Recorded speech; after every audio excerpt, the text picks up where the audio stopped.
champ. It's been 40 years since the Warriors last celebrated an NBA title. Today, they're one win away from making history again. We're not done! Let's go, Cavs! Get it done tonight! Go, Cavs! Woo! But standing in their way, a hometown hero drawing on his championship experience. I feel confident because I'm the best player in the world. It's simple.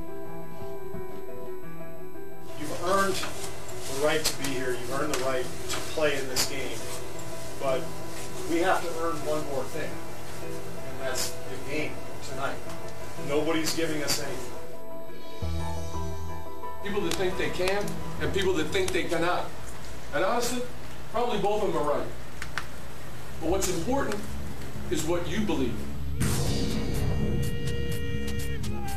Number 23, LeBron James!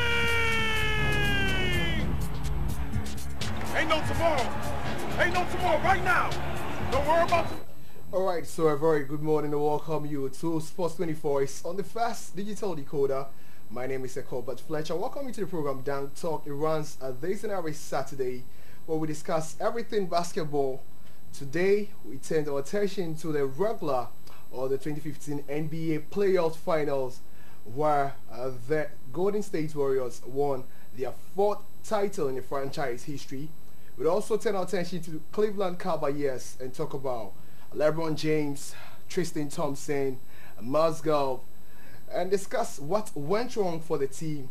As usual, we walk you through our play of the day, our one-on-one segment where we teach you the basics of the game, and also bring to you the most spectacular or awesome performance during the playoff. We would also take your comment on our social media portals. If you're on Facebook, it's Fast Digital TV. So just go to the search button, type Fast Digital TV, and make sure you become part of the growing family on TV, precisely on social media. On Twitter, we tweet at Fast Digital TV. So you have no excuse to at least exclude yourself out of the show. You can also join us on our WhatsApp. It's 0576-386694, 0576-386694. The question I'm asking this morning is, does Andre Iguodala deserve the MVP award amidst LeBron James' numbers that he put up? The first player to put up over 35.9 average of 35.9 points per game, 12 rebounds and 9 assists each game throughout the playoffs. Many people or many pundits are saying that he tried doing it all and that saw the Cavs lose that particular finals. We talk about how this lose damaged the legacy of LeBron James. He's being compared to the best in the game or the best to have ever played a game, Michael Jordan. He won 7 rings with the Chicago Bulls, never lost a final, never went to the game 7 of any final. We've seen the elimination records or the elimination game records that LeBron James possesses when it comes to the playoffs. My regular pundit is here, Coach Joshua Kwate. Good morning to you. Good morning, sir. How are you doing? Thank you, sir. Any first threat? I don't want to say I told you so, but I saw it coming. I believe you saw it coming. You just refused. It wasn't like I didn't see it coming. In a way, I did, but I based my argument, I based my thoughts on the second game and the first game. 44 points, 12 rebounds, and 9 assists. So I thought if he was going to carry out the same performance as he did in the first game throughout the series, I was expecting probably the other players on the squad or on the roster could also at least add up to the numbers. If you get 15 points each, then probably you could get 118. Then that will put you on the winning side. Yeah, but if you look at the Golden State Warriors, I said it here last week that if you look at the Golden State Warriors, if you look at the points that they average in the playoff finals, you can see that over 40 something points that LeBron James made in the second game, Klay Thompson and the MVP Steph Curry made those points or that particular point collectively. So that means when you look at the Golden State Warriors team or setup, they distribute the ball evenly, and even the points, they share the points between themselves. And that's one thing LeBron James refused to see. LeBron James refused to see that they are a team So they are supposed to share the points evenly. All right, so we come to that game 6, the game 5, but know that the first 2 games were played at the Oracle Arena, that's in Oakland. I mean the Golden State Warriors backcourt or the home court. They won the first game. LeBron James and his men won the second game and tied the series. Went back to Ohio, the Quicken Loans Arena, got the second win. So we were thinking it was a 2-1 series. We were thinking the third game, the third game or the second game in Ohio was going to be the game 6 for LeBron James. Then Golden State Warriors came back to equalize or tie the series, making it 2-2, going back to Oakland. Make sure that they have to win in that fearsome arena, the most noisiest arena you could ever find in NBA currently. I mean, during the regular season, many pundits describe the arena as a place that no one wants to be because the noise level, like my pundit said the other time, was something that couldn't even be measured. So we gave you the game 1 to game 4 last week. I'll give you the highlight of the game 5. Now we talk a bit about the game 5 and discuss what went wrong for the Cleveland Cavaliers and what the Golden State Warriors did right. Then later we'll link the highlights of the game 6. So let's go and watch the highlights of the game 5, come back and do more analysis and discussion on the Down Talk on Sports 24. We're still welcoming your observations, your comments and your contributions to the show. Game 5 of the NBA Finals, a best of 7 is now a best of 3. LeBron, huge numbers in this series. And he brought it against the Warriors in Game 5, beating the shot clock buzzer. Cavs up 5 on the road. LeBron again. 7-point lead for Cleveland. Steph Curry, though, starting to find his stroke. Another impossible three-pointer by the MVP. And Curry off a switch right in Tristan Thompson's face. Warriors down 3. Other end, LeBron attacking. He had nearly a triple-double in the first half. 20 points, 8 rebounds, 8 assists. One of those assists to Mike Miller for the 3. Golden State up 1 at the break. Third quarter, Andre Iguodala inserted in the starting lineup again in Game 5. Curry off a pick, frees up, bottom. 7 of 13 from downtown. Warriors up 6 entering the fourth quarter. LeBron being guarded by Klay Thompson, finding his stroke as well. 3 of 8 from downtown. Curry, pull-up jumper. Warriors up 2, about 8.5 minutes to go. Other end. LeBron attacking, and we're tied. And how about this shot from LeBron James from way deep? Cavs with the 1-point lead. Curry, though, would answer. Huge possession for Golden State. You know he has his ball handling skills, and Curry answers LeBron's 3 with a 3 of his own. The other member of the Splash Brothers, Klay Thompson, battled foul trouble, but a key 3 there. Warriors up 5. Back to a 2-point game. Off the double team, it winds up with Iguodala's hands, and he buries a clutch 3. Warriors starting to pull away and take control of the final 5 minutes of the game. Klay Thompson, no. Iguodala hooping harm for a huge swing there. 7-point lead for Golden State. Steph Curry with 3 minutes and change left. Acrobatic layup. Golden State closed the game on a 19-7 run, and the Warriors pull away in the final few minutes as Curry has some signature moves with Matthew Dellavedova guarding him. Curry put up 37 with 7 rebounds and 4 assists. Warriors now 1 win away from...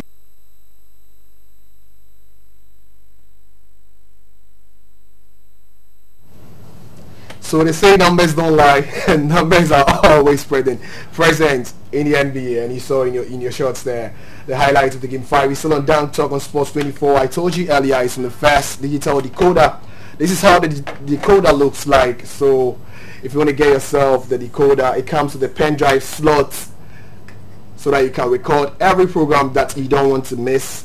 Again, you can also insert the pen drive in to watch all your movies, your pictures and other stuff on it. It's only 170 Ghana cedis, so just grab 170 Ghana cedis, walk into any of the branches of First National and just talk to the customer service. They will just talk to you. It's portable. No, it's just my guest is asking me if there is no monthly charge. It's just 20 cedis, so you know it's on the low 20 cedis there, Charlie. Anybody can afford it. So Kojo, let's start with the game 5. You saw the crossover on Delhi. I saw it. During the game 3, game 4, okay, earlier part of game 2 and game 3, we all said Delhi had come to stay. The pundits gave him credit for the defense that he put on Stephen Curry. To a degree in game 3, I would say Delhi or the Lavadova was able to destabilize the Golden State defense, because on the defense we could see what he was able to do and do well on Steph Curry. But I said it here last week that what if Delhi ends up spending all his time, spending up all his energy on Steph Curry, and the ball ends up going to Iguodala the more. We realized that even in as much as Della Vedova was able to destabilize the team in game 4, I said previously, I've said it before, that the Golden State Warriors are a very unpredictable team. Just when you think you've actually been able to detect a dent in their defense or in their offense, they are able to cope, to quickly readjust, quickly improvise and do better. So we could see that all odds were against Delhi in game 5. We saw that Steph Curry came back, and he came back hard. But we have to give props to Andre Iguodala, the MVP, the 2015 Finals MVP, for his contribution in game 5 and in game 6, because we saw that to a point, or to a level, or to a certain degree, he was able to restore the confidence of the Golden State Warriors team. The Lakers magician, Irving Magic Johnson, described Delhi in game 5 as a joker and a comedian of a defender, with how his defense antics and tactics on Stephen Curry. Would you assent to such comment or statement? Well, if you are put on the, or if you claim you've been able to see what the NBA, the 2015 NBA, the regular season MVP does so well, and you've been able to counter him well, been able to stop him in one game, then how weren't you able? How come you weren't able to stop him in another game? What went wrong? Did you get the complacency set in? The coach tell you to dumb it down? What went wrong? I really want to know what went wrong, because obviously he looked like a joker. Obviously he looked like a joker. So you accept to say obviously he looked like a joker. I don't know what he was doing on the court, but I didn't really see any good thing from him. He did well, could have stayed in game 3 and game 4, but he didn't do any better thing in game 5. Alright, so I'll still stay with Stephen Curry. I said earlier that even if they win the ultimate playoff or the ultimate laureate, the NBA championship 2015, he can't get to the MVP award, or he couldn't get, or he wasn't going to win the MVP award. Yeah, you said that. I said that earlier. Do you think he wanted that MVP award and didn't get it, or he saw that because of the defense that was thrown at him, because we all know that during the regular season he could score some 37 points and above? Would you say he wanted that MVP award and they didn't get it, or he was cool that his team member got the MVP award? We'll talk about the MVP award in a nutshell. I would say at the end of the day, it all comes back to the Golden State Warriors. If my team member has won the MVP, the Finals MVP, then it's still on the team, or it's still for the team. I don't think Steph Curry wanted the award. I don't think he wanted the award that bad, because Because I'm asking so because there were some open shots that could have gone to Harrison Barnes, who was also on the team. It could have also gone to a player like Klay Thompson. There were some open shots, but he still went in for those shots, though he got some of the shots. So I'm thinking, if you are playing as a team, or we've known the Golden State Warriors as a team that play collectively on the court, especially during the third and fourth quarter, the passes in the paint, on outside the paint and all that, and you could get some clear open plays and still don't pass to your players. I don't get it. Well, with all due respect, this is the NBA Finals, playoffs finals, and I know that, or in a team, I know that this team leader or this leader on the team does this particular thing very well. This is what he does best, shooting the threes. This is what he does best. So anytime he's open for the three, why doesn't he take it? I wouldn't personally, if I was on the team, or I were to be on the team or part of the team, I wouldn't be angry because he's doing what he knows how to do best. Okay. What's the final? my last question before we go for that highlight of the game 6 will be, how bad did the losing, or the Cavs losing at Oakland, how bad did it hurt the Cavs and their chances in winning that game 6? We saw the records that LeBron James put up, or in terms of elimination game, he was 6 out of 6, meaning he has won all 6 elimination games in the playoffs. Yeah. I remember one famous one that was in 2011 against the Boston Celtics, where that time he was with the Miami Heat. Miami Heat were down 3-2. Make sure he forced a game 7 and won that against the Spurs when they played. And even against the Spurs, it was the same thing. They were down 3-2, came back. So I thought, yes, they've lost, but one LeBron James could have come back to win that elimination game. Well, I've always been saying this, that the Golden State Warriors always have a cat in the bag. They always have a trick to pull up. They always have something new to do. That's why I said that they are unpredictable. LeBron James did it all. He did everything he could. Kudos to him. He did splendidly well. He did what we know, or what we're expecting him to do. But at the end of the day, the Golden State Warriors played a better game, a better basketball than the Cleveland Cavaliers did. So I'm expecting, or I expect that it will hit them hard. Their loss would hit them hard. Okay, so before we go for that game 6, it's time for you to for you to enjoy the play of the day. So I'll take Tristan Thompson's put-back jam after LeBron missed that open 3. So that'll be our play of the day. We come back and take the highlights of the game 6. You're still on Dunk Talk on Sports 24 while we celebrate the Ghanaian champion.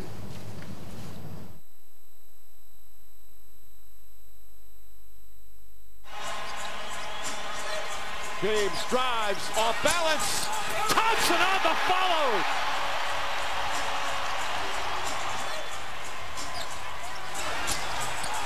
And the quarter comes to an end. Tristan Thompson, an emphatic slam.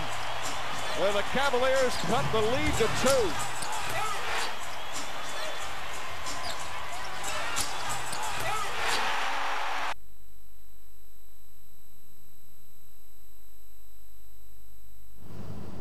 Amazing, great job, Tristan Thompson. He replaced the injured Kevin Love when the team thought that they had no hope. A certain Tristan Thompson had to at least up his game a bit to make sure that he fit in that role better, and I think he did, because we know Kevin Love to be a bad defender, though he's good on the offense. In the defense arena, on the defense circles, he's a terrible player. One player you don't want on the defense team. How real or how good was Tristan Thompson for the Cavs in the playoff final? Well,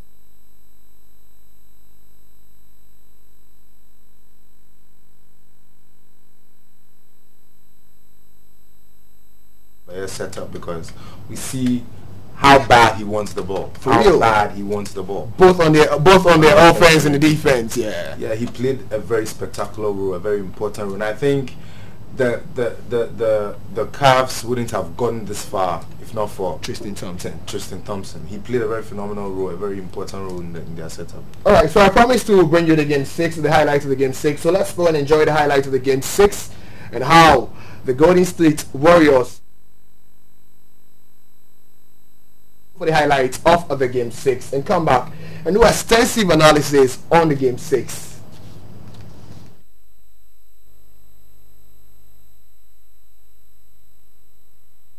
Highest scoring average in elimination games in NBA history. James with a message.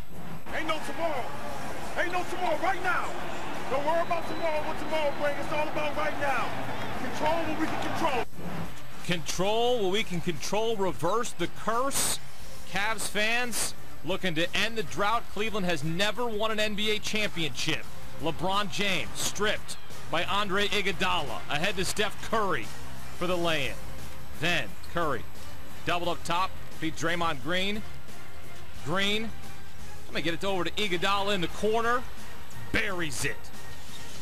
Warriors up by 10. Curry to Harrison Barnes in the corner. He knocks that down. Warriors with 16 assists on 18 field goals in the first half.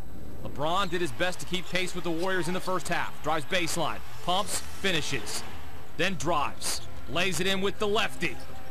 Then LeBron from straightaway. Feeling it. LeBron stuck in the corner, doesn't matter. Creates some space, knocks down the three. Closing seconds of the half. LeBron drives, gets the defense. Tristan Thompson on the tip slam. Fans in Cleveland going nuts. And after trailing by as many as 13, the Cavs down only 2 at the break. Here we go, third quarter. Warriors up by 1. Iguodala driving and dunking.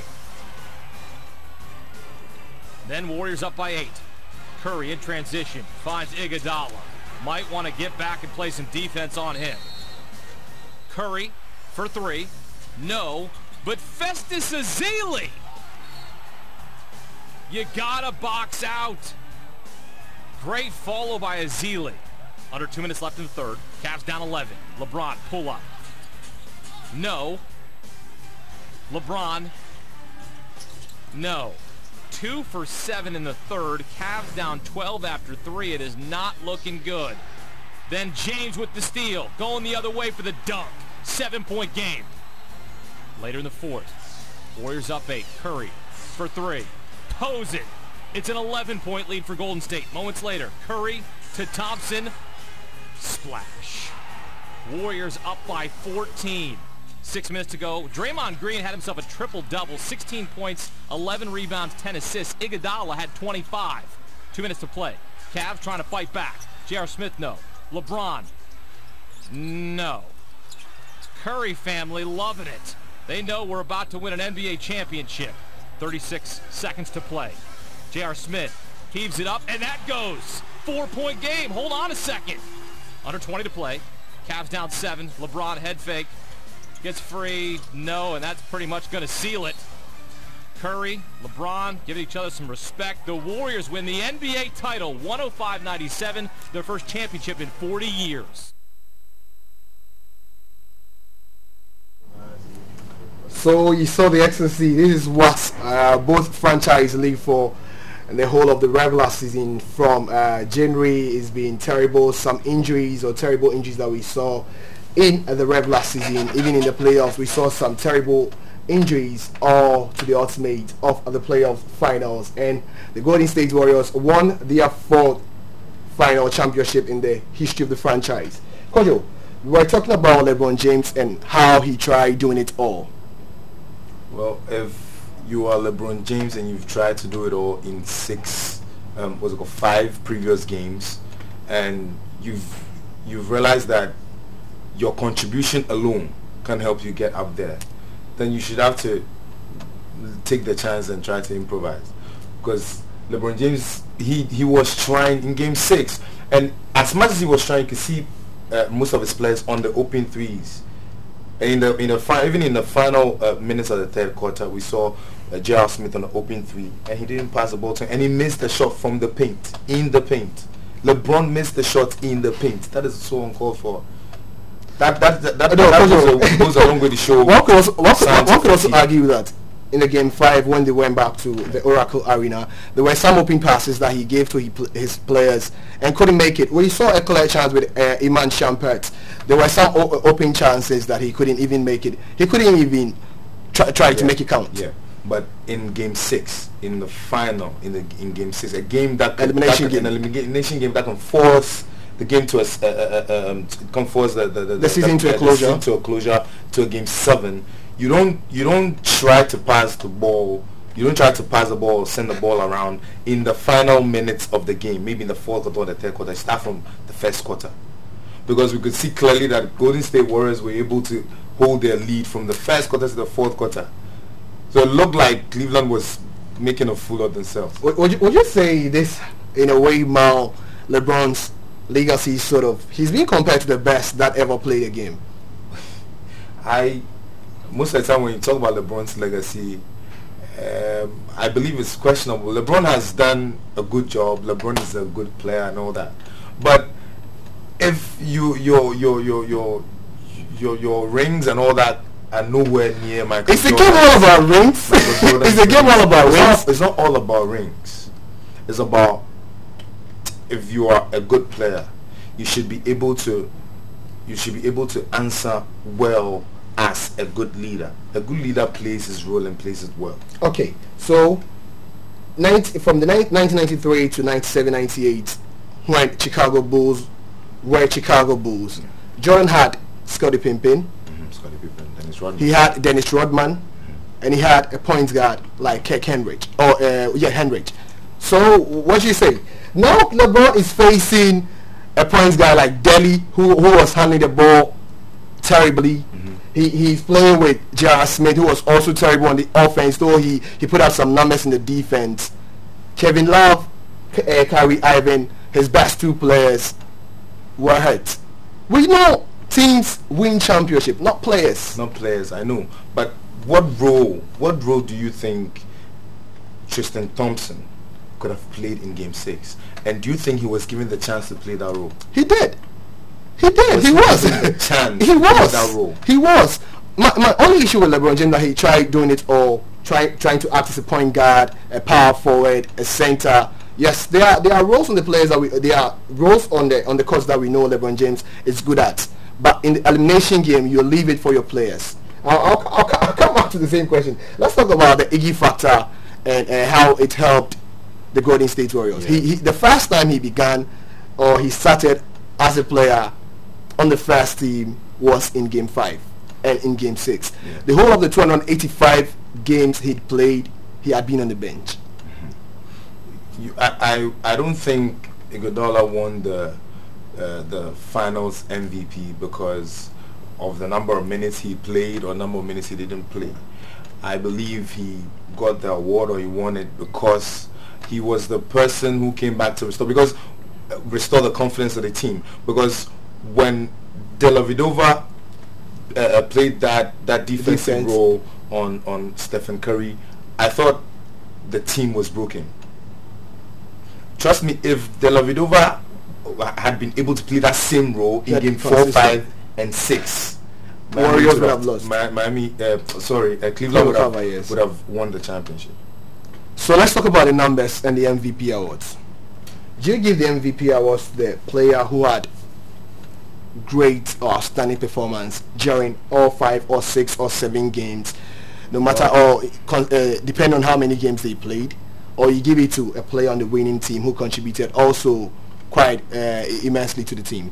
Well, if you look at Iggy and you look at LeBron, you look at Steph Curry, all three of them deserve the award very well, or just as much. LeBron deserved it. At least LeBron should have been compensated. Exactly my point. Because we've seen a player like Jerry West. I think it was 1968, where Boston Celtics. He didn't win, but his numbers were also awesome, and he won the MVP award. Yeah, I think LeBron should have been compensated. But I would say the spark in the Golden State Warriors team went out. The light in the team went out after the Delhi defense. The Delhi defense. And the person who brought back the spark, person who brought back the light on, was Iggy. And I'm sure it was because of that role he played. That is why. Because we could see that he was able to frustrate LeBron and frustrate him very well on the court. Alright, so we'll now turn our attention or give you some videos of what the players and coaches had to say after the close of the season, of the regular season, and also the playoff final. So we go and pick the Cavs post-game interview, then we link it to the Golden State Warriors post-game interview, and later bring you what the MVP had to say after he won that award.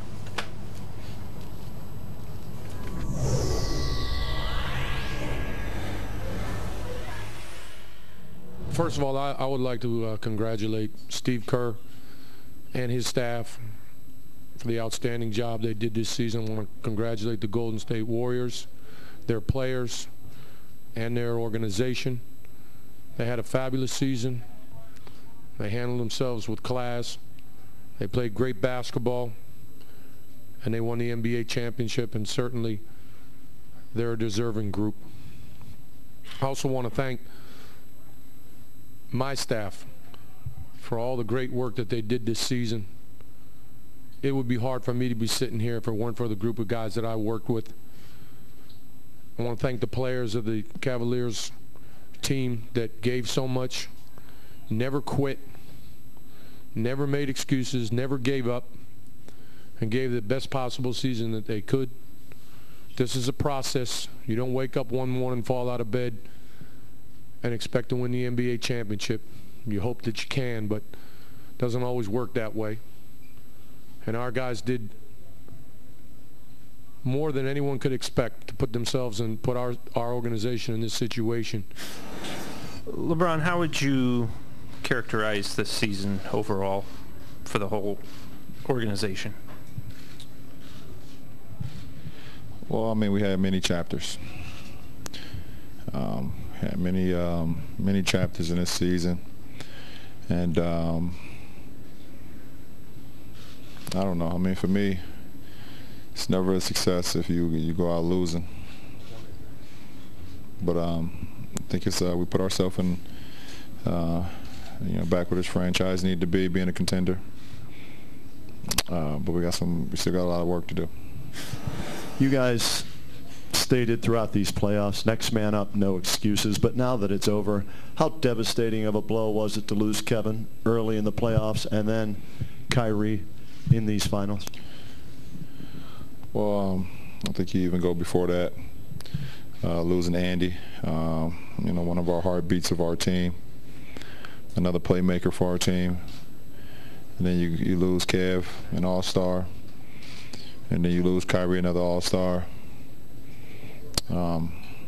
Tried as much as we could to try to make up for those guys, but it's a lot of talent sitting in suits. And I've had a lot of playoff runs, been on both ends, and I know one thing that you got to have during a playoff run: you got to be healthy. You got to be healthy. You got to be playing great at the right time. You got to have a little luck. And we were playing great, but we had no luck, and we weren't healthy. You have reason to be frustrated. Sitting down in the locker like you were just really dejected. Could you talk about how this feeling feels compared to other times where you probably might have been bounced out the playoffs, and just your emotions and dealing with that?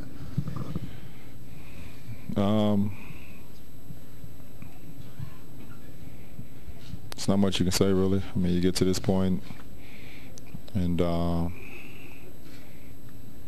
I've been on the short end of this 4 times, and I've been able to win it twice. It's really it's no great feeling when you lose. One thing you can do is just try to pick yourself back up whenever that time may be, and then just go at it again. I'm a guy who just try to be successful in whatever I do, and give everything to my teammates, give everything to the coaching staff, and when you fall short, it hurts, and you eat at you, and it hurts me to know that I wish I could have did better and done more and just put a little bit more effort, or whatever the case may be, to help us get over the hump, but it just wasn't our time.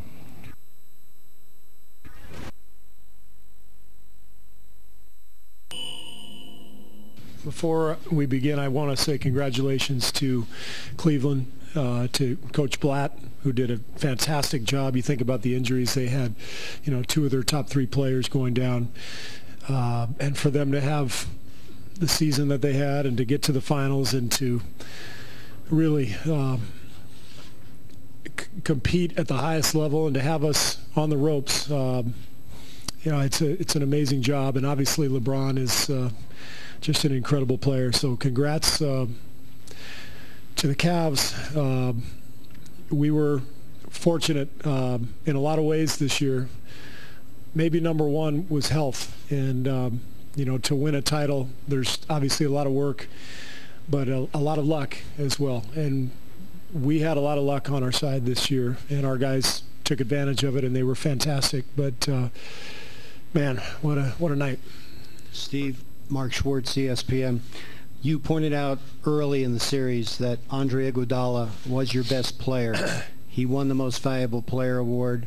In your opinion, what was it about his play that earned him the Most Valuable Player award? Well, guarding LeBron James has to be the hardest job in basketball. After the first 3 games, we decided to start Andre because he was by far doing the best job on LeBron. It's fascinating how the game evolves. You've played with Jordan, you've played with Duncan. Could you ever imagine someone like a point guard as Stephen Curry being one of the most unguardable players in the league? And how do you think he fits the mold of a transformative player, and how do you think he breaks that mold? I imagined it with Steve Nash.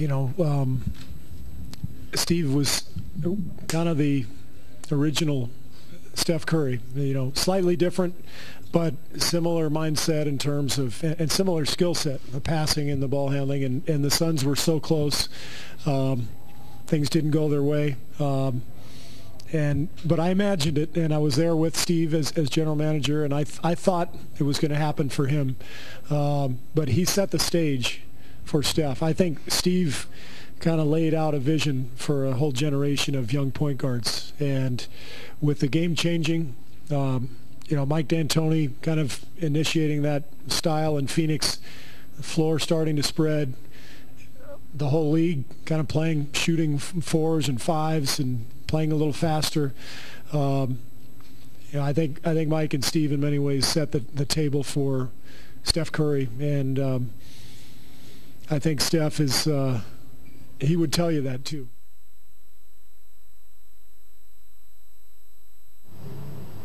All right, so you heard what David Blatt and the devastator LeBron James had to say to the pressman, and also what Stephen Kerr also said to the pressman. Like I said, they played against one great team and the best player in the world.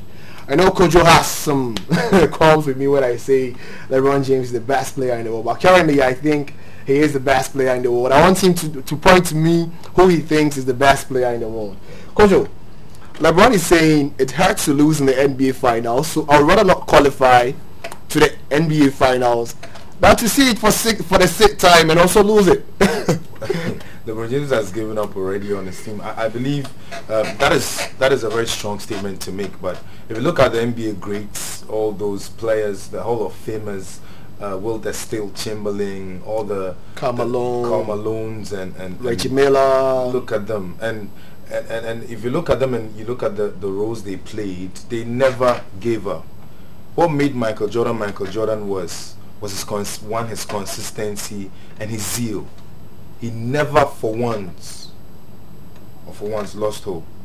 Even when he was sick, even when he was not well, he played as peak, delivered, and then he won a championship.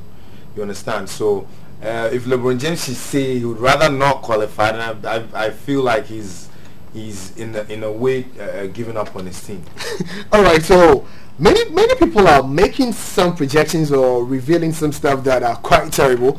They are saying that anytime he loses the NBA Finals, that he starts thinking about his future. Do you think LeBron James is going to move?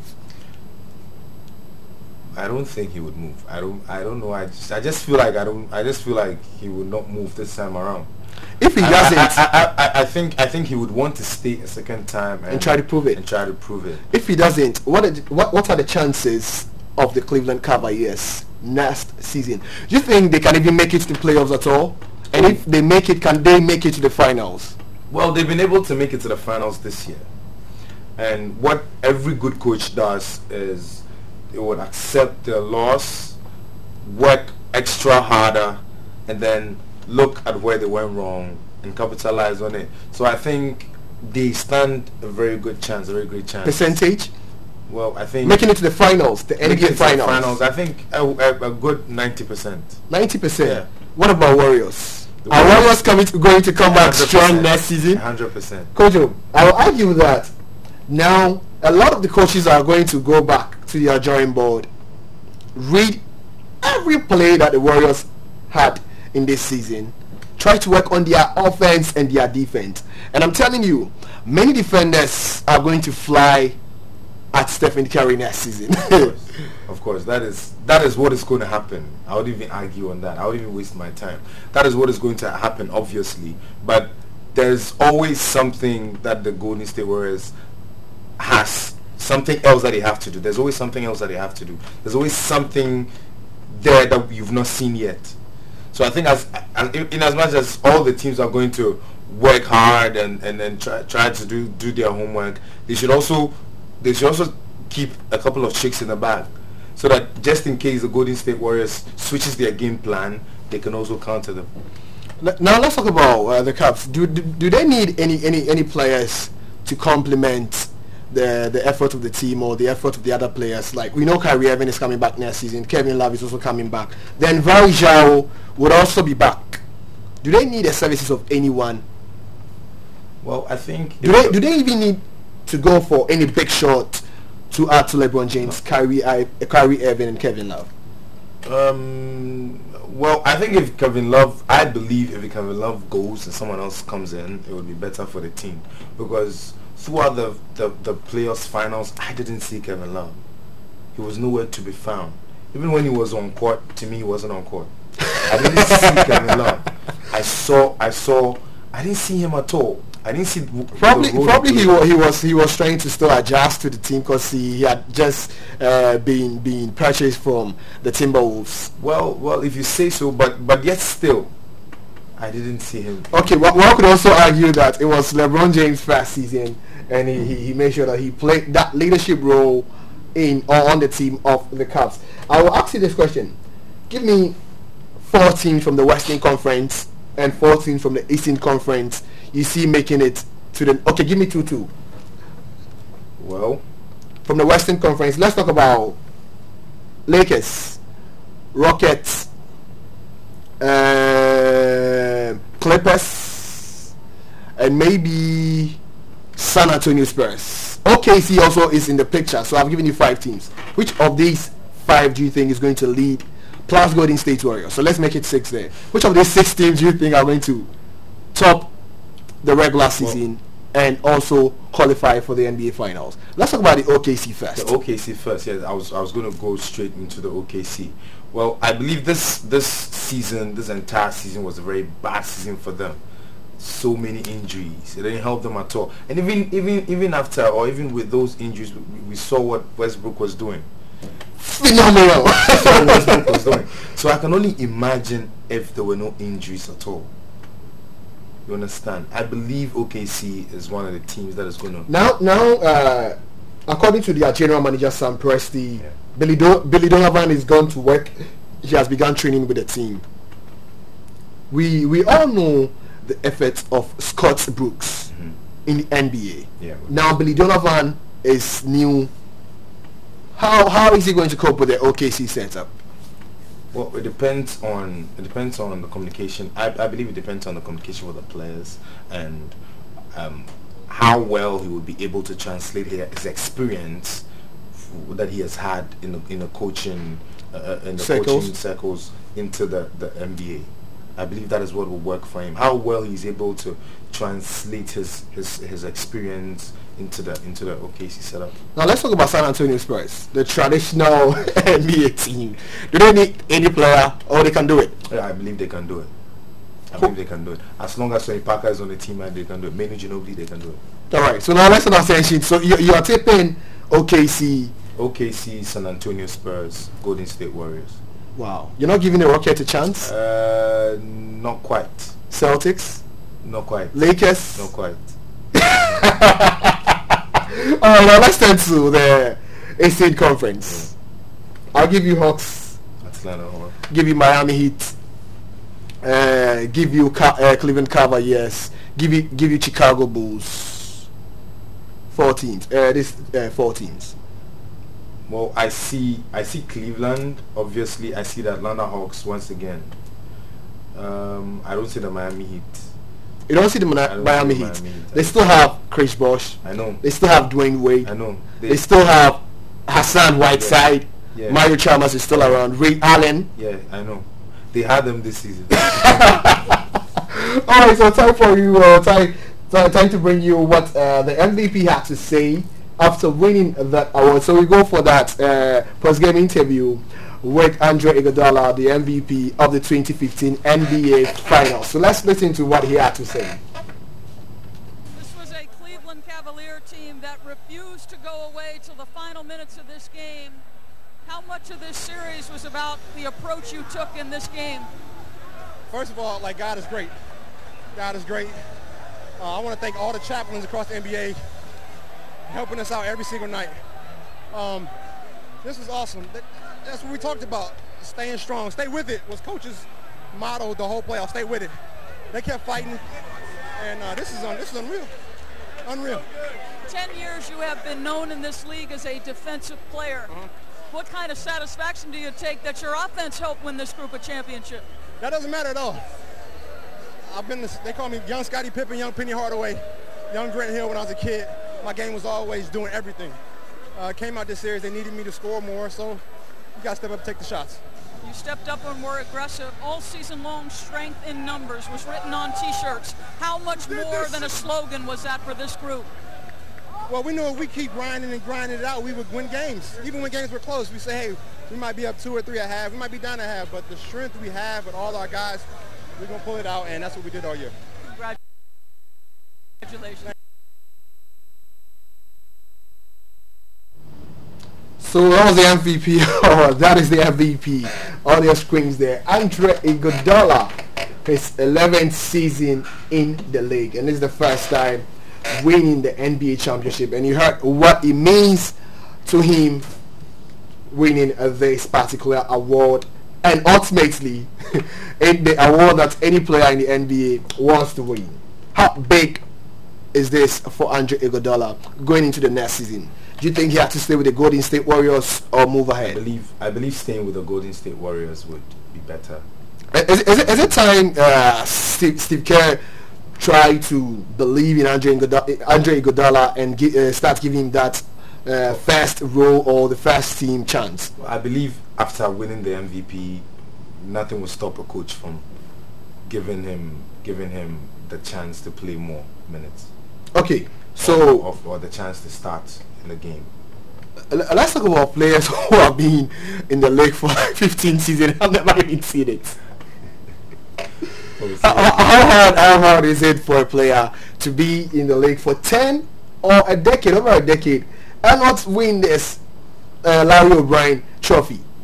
Well, it will be very hard on you. I believe this can even go a long way to kill your confidence or kill your boost, but at the end of the day, you don't have to give up on yourself. That's what they didn't do. Yeah, for real. Give up on yourself. 11 season. Trust me, it's not easy. That's a tough.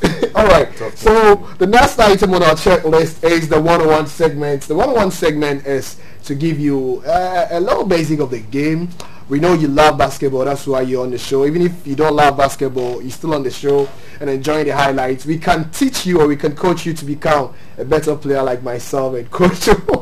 So this very particular video was put together for you by the production team. It teaches you how to do the spin move. If you take on a defender, how to do the spin move to make sure that you create that space and get an easy access to the rim, either to do a finger roll layup or a dunk, if you are myself or Coach. So let's go for that one-on-one segment and come back and wrap here on Dunk Talk on Sports 24.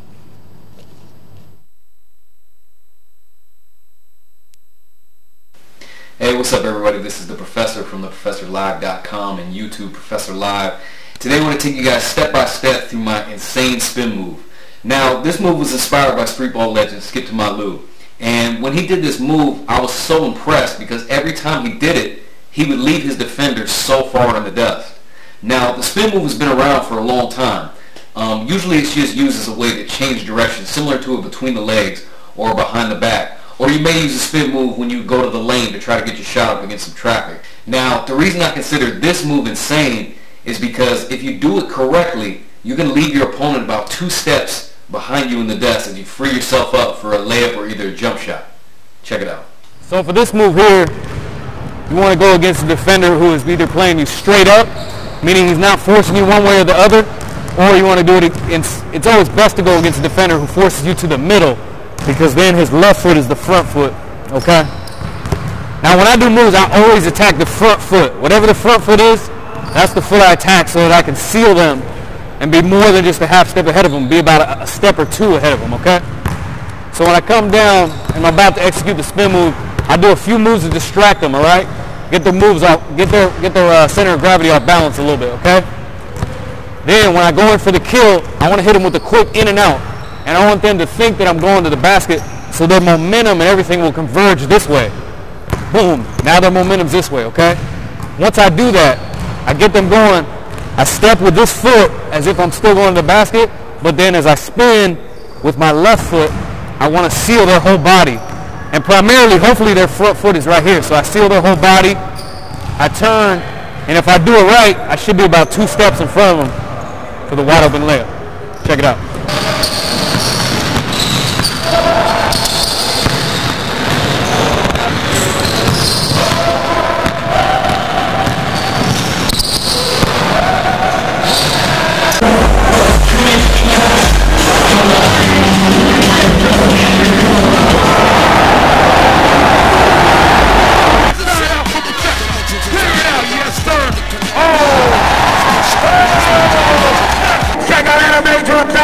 Pra tirar uns dias lá, uma noite, será? Daqui a pouco eu vou ver.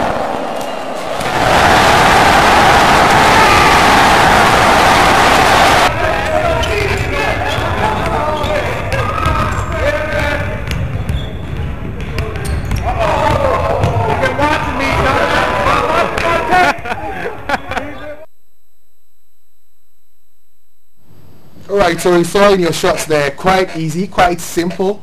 Just make sure you do that spin move and get away from that defender who is always disturbing your game. So you saw that talk on Sports 24. It's on the Fast Digital Decoder. I told you earlier, if you are in a friend's house enjoying the show, make sure you grab for yourself this decoder. It's the best on the market currently. It's on terrestrial, digital. You know, surely the country will be moving on to the digital migration. We are migrating or going digital, and you have no option than to acquire for yourself this particular box. It's 170 Ghana cedis with over 30 channels, still counting. I mean, still counting. We still have a lot of channels coming, or a lot of other channels, yes, coming on the platform. So make sure you grab for yourself this decoder. Like I said, 170 Ghana cedis per. Walk into any branches of the First National Bank across the length and breadth of the country. You know, we have 130 channels or 130 branches across the length and breadth of the country. We have the USB port that you could insert your pen drive in. Make sure you record that programs that you don't want to miss. Or even if you have some movies on a USB, make sure you just insert that pen drive in the USB port. It plays any file from FLV to MP4 to MP3, MP2, whatever file it is that is on your pen drive that the other decoders and other players can't play. This box right here, we got you. So make sure you get yourself the Fast Digital Decoder. And why not safety on as your Charlie be cool? What's your mind?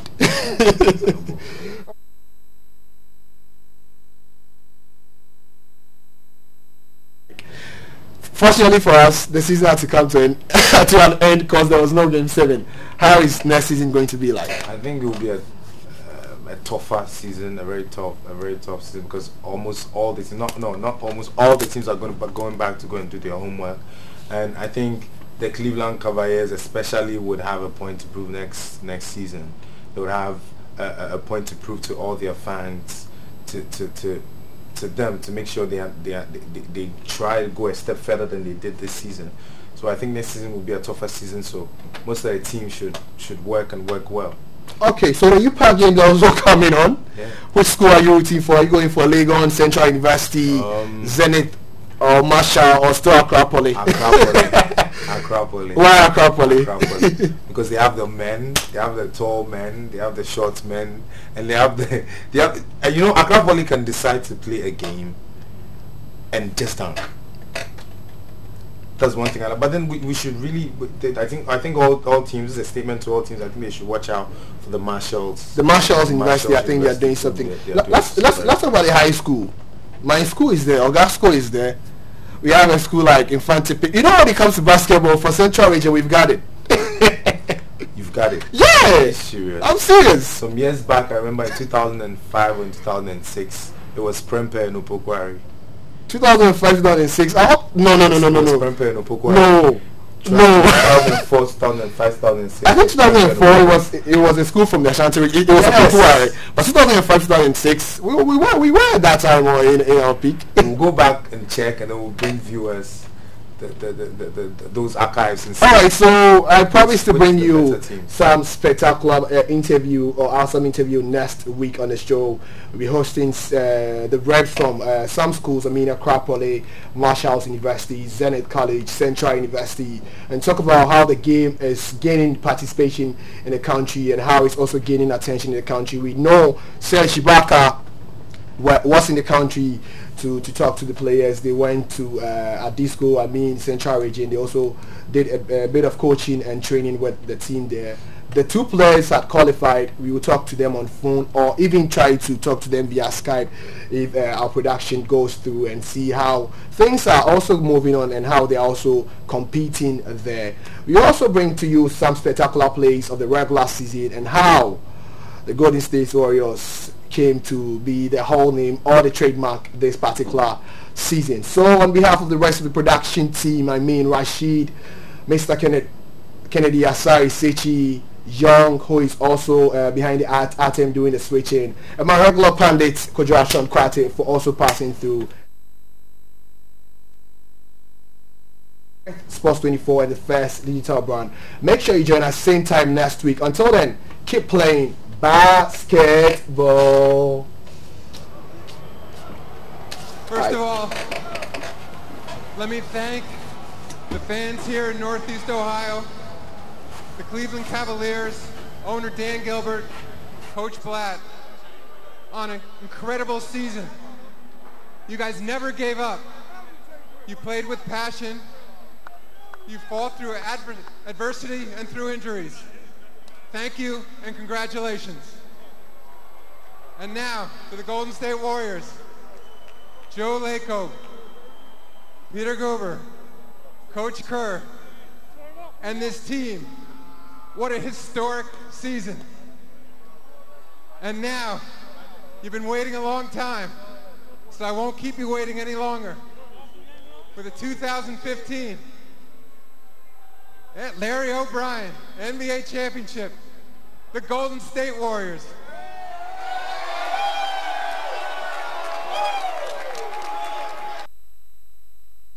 I'll be the center of the game, I'm the only one. Ain't nobody there but me, I'm the chosen one. I got a seat for the throne till the day I'm gone. I am the one, the one, the one. Let's go.